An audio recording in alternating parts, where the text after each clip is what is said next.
Listen, repeat, relax. Yeah, real talk is the gift. It's the Daily Drift English podcast.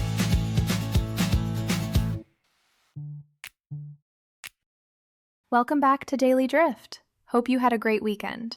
We are rested, we are caffeinated, and we are officially kicking off week 2 of the podcast. And Elena, we are starting with a heavy topic today. We are. Today we are talking about one of the most stressful communication challenges in the human experience. A first date? Meeting your partner's parents? Close.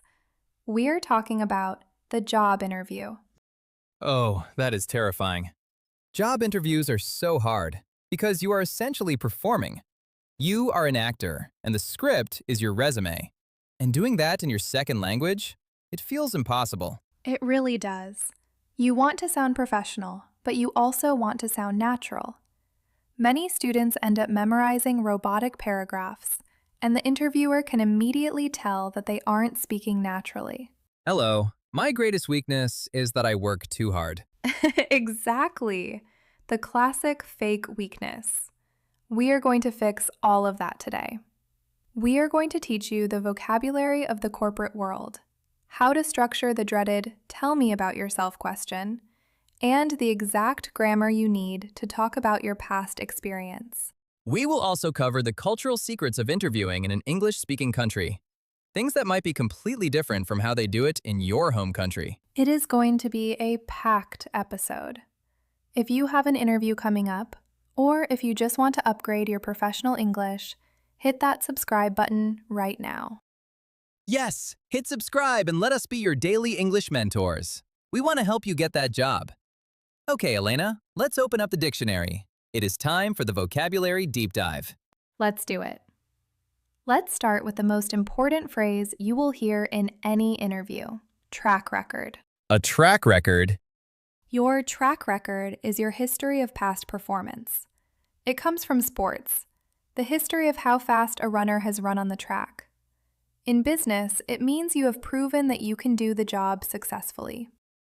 I have a proven track record in sales. Exactly. It sounds much stronger than just saying, "I am good at sales." Next concept: soft skills versus hard skills. Soft skills and hard skills. I hear this all the time from HR departments. What is the difference? Hard skills are technical. They are measurable. Coding in Python, speaking Spanish, operating a forklift. You either can do it or you can't. And soft skills? Soft skills are interpersonal. They are about how you work with others. Communication, leadership, problem solving, empathy. So if I say, I am a team player, that is a soft skill. Yes, but please do not say, "I am a team player." That brings us to our next vocabulary word: buzzwords. Buzzwords. Like a bee? Buzz. Like a bee. A buzzword is a popular, trendy word that people use in business to sound smart. But it actually means almost nothing. I love buzzwords. I am a dynamic, proactive go-getter who leverages synergy to shift the paradigm. Ugh, that was painful to listen to. That is exactly what you should avoid. Interviewers hate buzzwords. Instead of saying you are proactive, give them a real example of a time you solved a problem before it happened. Show, don't tell. That makes sense. What is our next word? This is a delicate one. It is about how you explain leaving your last job. The difference between being fired, being let go, and being laid off. Oh, this is a minefield. It is. Fired means you did something wrong. You were bad at the job or you broke a rule. Never use the word fired in an interview, even if it happened. What should I say instead? You say, "I was let go." It is a softer, more polite way to say it. My previous company and I decided to part ways, so I was let go. And what about laid off? Laid off means the company lost money, or they restructured, and your job disappeared. It means it was not your fault. That is a huge difference. If you were laid off, say, I was laid off due to company restructuring. It protects your reputation. Exactly. Now, Leo, let's move into the grammar, because talking about your work history requires a very specific verb tense. Let me guess. The present perfect. Yes, the present perfect. This is the absolute king of job interview grammar. Have plus past participle. Why can't I just use the simple past? I worked in marketing. I managed a team. You can use the simple past, but only when you are talking about a specific finished time. I managed a team in 2022. But in an interview, they care about your experience, not just the date. So the present perfect connects the past to the present. Exactly. When you say, I have managed international teams, you are telling the interviewer, I did this in the past, and I still have that skill right now. I carry that experience with me. I have managed. I have developed. I have created. Yes. And if you are talking about the job you are doing right now, you need the present perfect continuous. Have plus been plus verb ing. I have been working as a graphic designer for 3 years. Perfect. A lot of students make the mistake of using the present simple here. They say, I work here for 3 years. That is grammatically incorrect in English. I used to make that mistake all the time. I live in this city for 5 years. It sounds so normal in other languages. But in English, it must be, I have been living, or I have been working. It shows an action that started in the past and is still happening right now. Okay, so we have the vocabulary. No buzzwords, focus on track records. We have the grammar. Present perfect to sound experienced. Now we are ready to put it all together. And guys, before we jump into these role plays, if you are finding this helpful, if you finally understand the difference between being fired and being laid off, hit that like button. It tells YouTube that this is a valuable lesson, and it helps other English learners find our community. Smash the like button and let's get into the hot seat. Scenario 1. The tell me about yourself trap. This is the first question in 99% of interviews, and it is a trap. I will be the interviewer. Let's see how you do. I am ready. Hi, Leo. Thanks for coming in today. To start off, why don't you tell me a little bit about yourself? Oh, sure. Well, I was born in a small town, and I have 2 brothers. I always loved computers as a kid. I went to university in 2015, and I studied really hard. My favorite color is blue, and I really need a job right now to pay my rent, so I applied here. Okay, stop. Stop immediately. Was it the part about my favorite color? It was everything. Tell me about yourself is not an invitation to tell your life story. They do not care about your brothers. They do not care about your childhood. What do they care about? They care about your professional narrative. The formula is present, past, future.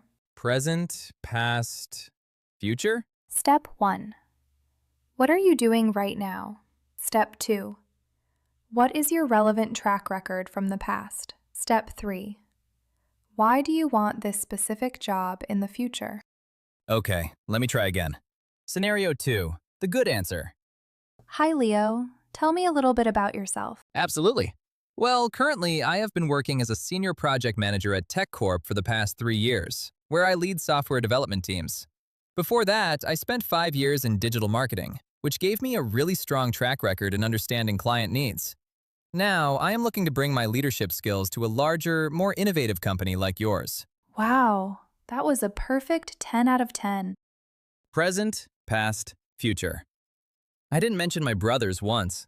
It was concise, it used the present perfect, I have been working, and it ended by focusing on them. Okay, Elena, give me the hardest question. Scenario 3. The weakness. Leo, we all have areas to improve. What would you say is your biggest weakness? My biggest weakness is that I am a perfectionist. I care too much. I work too hard. I am just too dedicated. No, never say this. Interviewers roll their eyes when they hear this. It sounds fake. So what is the strategy? Do I tell them a real weakness? I am lazy and I hate waking up early. Definitely not.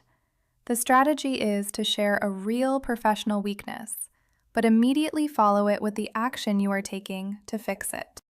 Share a weakness, show the fix. Okay, let me try. What is your biggest weakness? I would say that historically, I have struggled with public speaking. It makes me a bit nervous. However, to fix this, I recently joined a local speaking club, and I have been actively volunteering to lead our weekly team meetings to practice. I am much more comfortable now than I was a year ago. Beautiful. You showed self-awareness, you showed initiative, and you used the present perfect continuous. I have been volunteering. I survived the interview. You did. But before we finish the episode, we need to talk about the cultural context. Because in the US and the UK, the interview doesn't end when you leave the room. It doesn't? No, first, at the end of the meeting, they will always ask, "Do you have any questions for us?" And the answer should never be no. Exactly. If you say, "No, I have no questions," it looks like you don't care about the company. Always prepare 2 or 3 smart questions. What does a typical day look like? Or, what are the biggest challenges for this team right now? It shows you are engaged. And what happens after you leave? The thank you note. In American corporate culture, it is highly expected that you send a short, polite email to the interviewer within 24 hours. Just saying thank you? Saying thank you for their time, reaffirming that you are excited about the position, and mentioning one specific thing you discussed so they remember you. That is a great tip.